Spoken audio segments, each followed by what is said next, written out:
Bonjour à tous et bienvenue dans Les Gardiens du quotidien, votre rendez-vous d'actualité consacré aux faits divers les plus marquants en France. À Paris, une agression choquante a provoqué l'indignation sur les réseaux sociaux.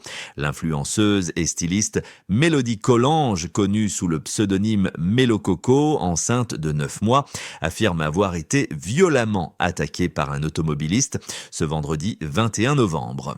Le différend au passage piéton, tout commence par un simple passage piéton. Selon la victime, elle traverse alors que le signal est vert pour les piétons.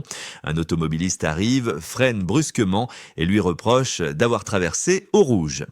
L'escalade, l'homme aurait ensuite jeté son mégot de cigarette sur la jeune femme tout en l'insultant. Pensant l'échange terminé, Mélodie répond verbalement, mais le conducteur décide alors de s'arrêter, sort de son véhicule et l'attaque. Un geste d'une extrême violence. D'après son témoignage, il la saisit à la gorge et la soulève du sol. Une scène glaçante, d'autant plus qu'elle est à quelques jours de son accouchement. Elle parle d'un état de sidération totale, incapable de réagir malgré des mains et des pieds libres. Des témoins interviennent. Ce sont principalement des femmes présentes sur place qui mettent fin à l'agression. L'homme remonte dans sa voiture et prend la fuite. Enquête en cours. Une plainte est déposée. La jeune femme n'a pas relevé la plaque d'immatriculation, mais mise désormais sur la vidéoprotection parisienne. Les policiers, atterrés, ont enregistré son témoignage et tentent d'identifier l'auteur. Après Paris, direction la côte atlantique, où un drame s'est joué en pleine cage d'escalier. À La Rochelle, dans le quartier de Mireuil, une mère de famille se trouve entre la vie et la mort après une violente agression survenue jeudi 20 novembre. Une altercation entre voisins, les faits se déroulent vers 16h30 dans un immeuble de la rue Ernest Messonnier. Une dispute éclate entre voisins dans la cage d'escalier. L'échange dégénère rapidement jusqu'à ce que l'un des protagonistes sorte une arme blanche, une violence extrême.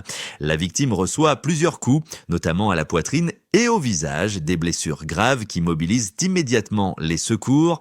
Transport en urgence absolue. En état critique, la mère de famille est médicalisée sur place avant d'être transférée à l'hôpital de Poitiers. Son pronostic vital est engagé. Un suspect interpellé. Le soir même, vers 21h, un suspect est arrêté. Il s'agit d'un homme d'origine ivoirienne qui présenterait des troubles psychiatriques. Des éléments encore à confirmer. Il est pour l'instant présumé innocent en attendant les conclusions de l'enquête. Une enquête ouverte pour tentative d'homicide.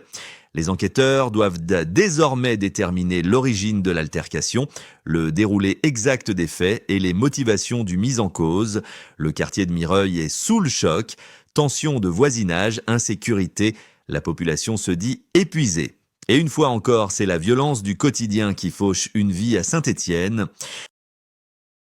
Un homme de 34 ans, père de 3 enfants, est décédé ce week-end après une rixe survenue aux abords d'un établissement de nuit, l'After Square 7. Une dispute qui dégénère. Les faits se produisent au petit matin rue Saint-Pierre. Selon Le Progrès, une dispute éclate pour une raison encore inconnue. Très vite, les coups partent. Un coup fatal.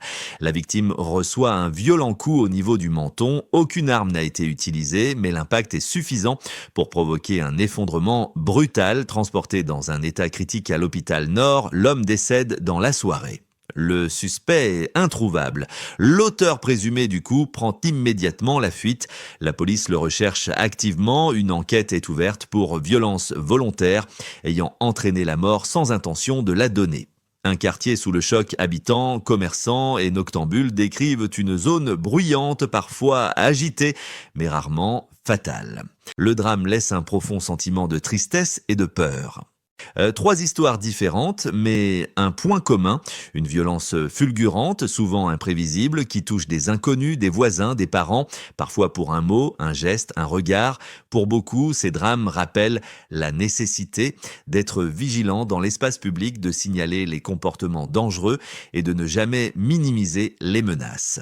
Merci à tous de nous avoir suivis. On se retrouve demain pour de nouvelles actualités. D'ici là, restez vigilants et surtout, n'hésitez pas à partager partager vos expériences ou vos conseils en commentaire. Votre témoignage peut aider d'autres personnes à éviter le pire. Abonnez-vous à la chaîne et rejoignez la communauté des gardiens du quotidien pour ne rien manquer des prochaines alertes, faits divers et conseils de sécurité. Parce que prévenir, c'est déjà agir.